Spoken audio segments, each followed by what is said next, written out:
दिल्ली वायु प्रदूषण के मामले में अक्सर सुर्खियों में रहती है, लेकिन अब प्रदूषण को रोकने के लिए वायु गुणवत्ता प्रबंधन आयोग ने एक बड़ा फैसला लिया है। दिल्ली एनसीआर में अब सिर्फ इलेक्ट्रिक थ्री व्हीलर्स ही चलेंगे। साल 2027 से केवल दिल्ली में इलेक्ट्रिक थ्री व्हीलर्स का ही रजिस्ट्रेशन किया जाएगा। तो चलिए जानते हैं इस फैसले की वजह क्या है। दिल्ली एनसीआर में बढ़ते प्रदूषण को रोकने के लिए CAQM ने एक बड़ा फैसला लिया है। इसके तहत राष्ट्रीय राजधानी दिल्ली में और आसपास के क्षेत्रों में अब सिर्फ इलेक्ट्रिक थ्री व्हीलर ही चलेंगे।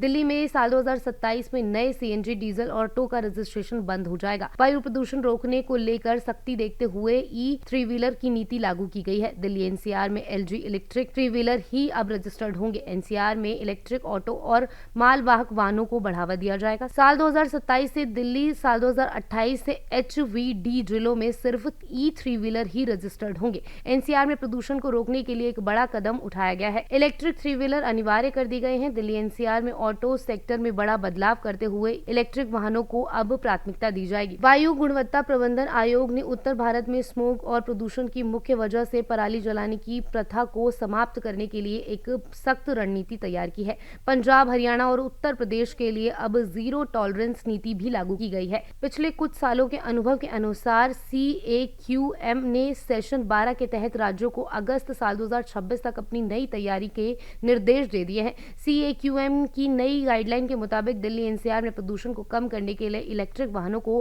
प्राथमिकता दी जा रही है। इसी योजना को अलग अलग चरणों में लागू किया जाएगा। इसके लिए समय सीमा तय की गई है। साल 2027 से देश की राजधानी दिल्ली में नए CNG और डीजल के थ्री व्हीलर ऑटो का रजिस्ट्रेशन पूरी तरीके से बंद कर दिया जाएगा। साल 2028 से पूरे दिल्ली से हाई व्हीकल डेंसिटी यानी कि ज्यादा वाहनों की संख्या वाले जिलों में जैसे गुरुग्राम, फरीदाबाद, सोनीपत, गाजियाबाद और गौतम बुद्ध नगर, नोएडा में भी सिर्फ थ्री व्हीलर का रजिस्ट्रेशन ही होगा। आयोग ने यह साफ कर दिया है कि ये नियम सवारी को ढोने वाले ऑटो और मालवाहकों थ्री व्हीलर दोनों पर समान रूप से लागू होगा। इस फैसले के तहत केवल LG कैटेगरी के इलेक्ट्रिक थ्री व्हीलर्स को ही प्राथमिकता दी जाएगी। इसी को देखते हुए जीरो इमिशन मोबिलिटी की तरफ से एक बड़ा कदम उठाया गया है। CAQM ने इस पर कड़ा रुख अपनाया है। आने वाले दिनों में दिल्ली एनसीआर के ऑटो सेक्टर की सूरत पूरी तरीके से बदलने वाली है।